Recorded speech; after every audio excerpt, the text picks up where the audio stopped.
Okay, folks, I got some response from some Comicsgaters and Comicsgate aficionados who were pushing back some on my video about how Comicsgaters should be offering up lettered previews of their work in addition to just previews of the art and story blurbs. And one of the things that I ran into from let's see, Graham Nolan had said that, I focus on both story and art. And it's like, okay, that's fine, but I wasn't really talking about story. I was talking about writing style. And someone else came back and said something to the effect of, "Oh well, when they're selling their books on Ethan Van Sciver's live streams and their other own personal live streams, well, of course, they do all that with the sound off, so you never get to hear anything about the stories and stuff. It's all just showing you the artwork. Basically being sarcastic and saying, oh well, they never tell you the story. Of course, you never get to hear about that."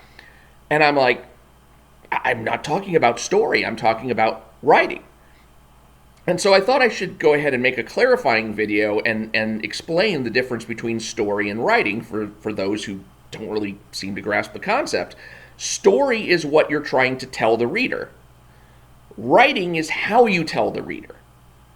So I was trying to figure out a good analogy for this, and what popped into my mind was just yesterday I had to go over my list of Amazon First Reads. Now, Amazon First Reads is a program available to members of Amazon Prime, which allows you to get 1 or 2 free ebooks every month. Now, they put up a list of these ebooks, and then you can go and you can click into them and read the previews of the ebooks and see the covers, see the story blurbs, and see some of the first few chapters of the ebooks. And basically, I realized that what I'm essentially asking for from Comicsgate is for them to go that extra mile too, in not just providing, number one, the story blurb, where if you go to an Amazon book listing, you're going to see a product description, and the product description is going to give you a little blurb of what the book is about. Okay, and we're talking about paperbacks here. We're not talking about comics, but it's the same basic medium. I mean, a paperback versus a comic book, the only thing that's different is the level of illustrations that's in each. So when you look at the paperback product description, you get the story blurb. And that's what shows on any of the campaign websites as well, for Indiegogo, for any of those comics, the Comicsgate offerings. It shows the story right there. I have no problem with that. In fact, great. That's exactly what should be on there. Of course, you should tell what your story is about. And then it gives you art samples on the Comicsgate thing. Now, for paperback books, of course, unless you're dealing with a paperback that's like heavily loaded with illustrations, you're not really going to have any interior pictures, but what you will have is a cover. And the cover, may or may not attract your eye and help sell the book. But anyway, that would be the equivalent of the art.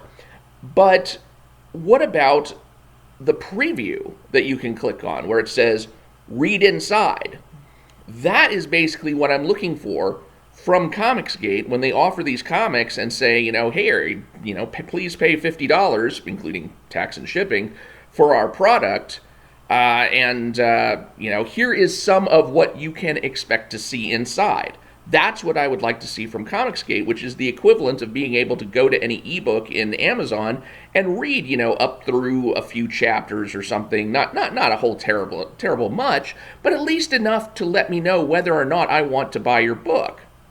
Because here's what often happens whenever I'm trying to select an Amazon First Reads. I'm going to look at the story description, and it says, oh, there's a serial killer in the woods, and so has to stop him. The hard-boiled detective and his sidekick, the psychic, have to go into the woods and blah, blah, blah. It's like, okay, fair enough story. And, maybe the cover looks interesting or something, so that would be kind of the equivalent of the art. But am I going to enjoy reading this? And so I will click in to the preview, and I will start reading through the first chapter's worth. And one of two things will generally happen. Either I'm going to start off at the beginning, and then I'm just going to start bouncing down the page and picking out, critical points and getting an idea of what the story is, but not really paying attention to line by line what's going on. And when that happens, I realize the writing just doesn't grab me. This is not entertaining writing that I'm encountering here in this book. But on the other hand, if I'm looking at the pages and I'm saying, okay, I start here and I try to start bouncing, but then I'm just kind of drawn sentence by sentence along because I want to see how the artist or how the writer is actually shaping these sentences, and what is the character saying here, and what is the next sentence that's going to come around here. When I start going line by line instead of bouncing down the page, that's when I know I've got a good engrossing book on my hands where the writing style is conducive to the way that I particularly think and read. And then I'll go ahead and I'll select that for my free book. So this is exactly the kind of process that I should be able to go through on any of these crowdfunding campaigns on Indiegogo. I should be able to go to a campaign and, first read the story blurb, find out what the book is about, see the art, see some of, how the art appeals to me, whether it does or not, and then also be able to read on the page what is going on. What does the dialogue look like? How good is the lettering? How is this being presented to me? Because that's all going to play in to my enjoyment of the book as well. You could have artwork that is very, very well lettered and very, very poorly lettered. You can have artwork that is very, very well scripted over and very, very poorly scripted over. I have to know which it is before I'm going to plunk down a sizable amount of money for your product.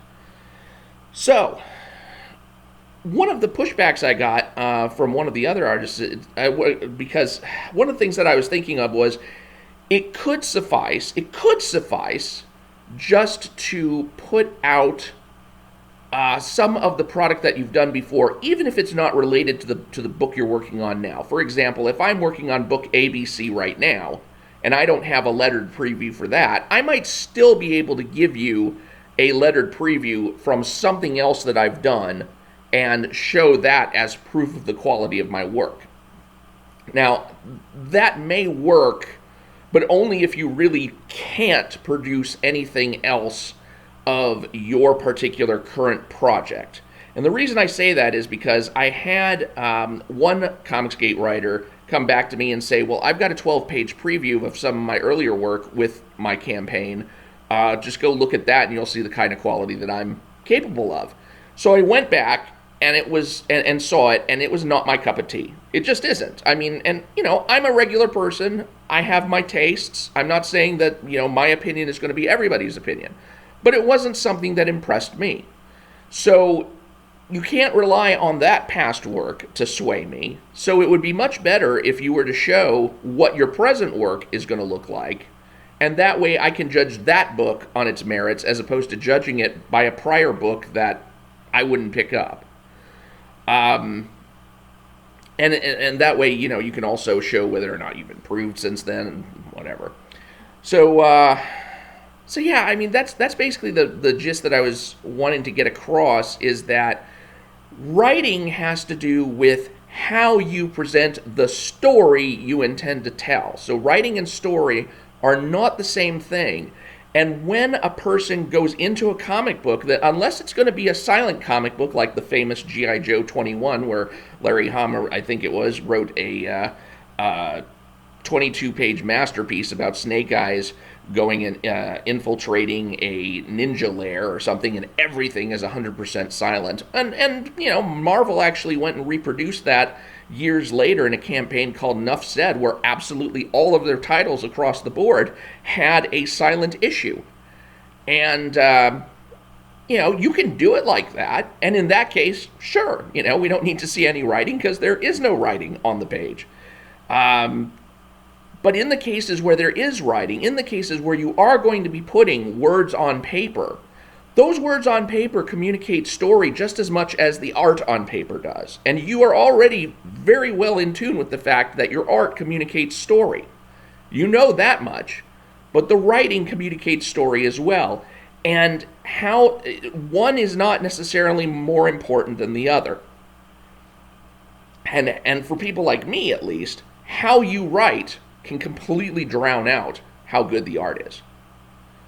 So it's best to provide everything that you can whenever you're providing a preview of your work, and that way, by exposing as much of it as you reasonably can to the reader to give that reader a chance to say, oh, okay, so this is how your book is going to speak to me, both through the art and through the writing. Now I can make an informed judgment about the amount of money I'm about to spend.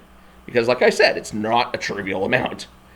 And in those cases where you do provide that much information, I think that in some cases, like in my case, you will cough up some money. I mean, I've so far spent $100 on Comicsgate properties. So, you know, go figure. But it was only after I was presented with enough preview material that it made me sufficiently curious about the books. And like I've said regarding ISOM #1, had I known what kind of writing I could expect, and finally saw in a couple of panels that was published by somebody else showing, you know, actually criticizing the writing, and me looking at this same stuff that this person is criticizing and saying is crap, and looking at that and saying, oh, you know, I'm not necessarily commenting on the writing style, but I know that the ideas presented in this writing is something that I would actually be interested in seeing more of, and to see how these characters interrelate and how critical are these ideas to the story. Those are all things that were triggered just from the fact that I was finally able to be exposed to the writing of Eric July. And now that I know that it's something that intrigues me, I'm looking for opportunities to pick up the book. So yeah, there is a big difference between story and writing. Again, story is what you're planning to tell the reader, and writing is how you're planning to tell it to the reader. Because there's good ways and bad ways of doing that.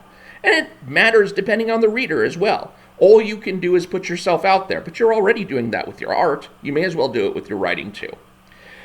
I'm Mike Partika. Thank you for watching, and do subscribe if you haven't already, and I will talk to you later.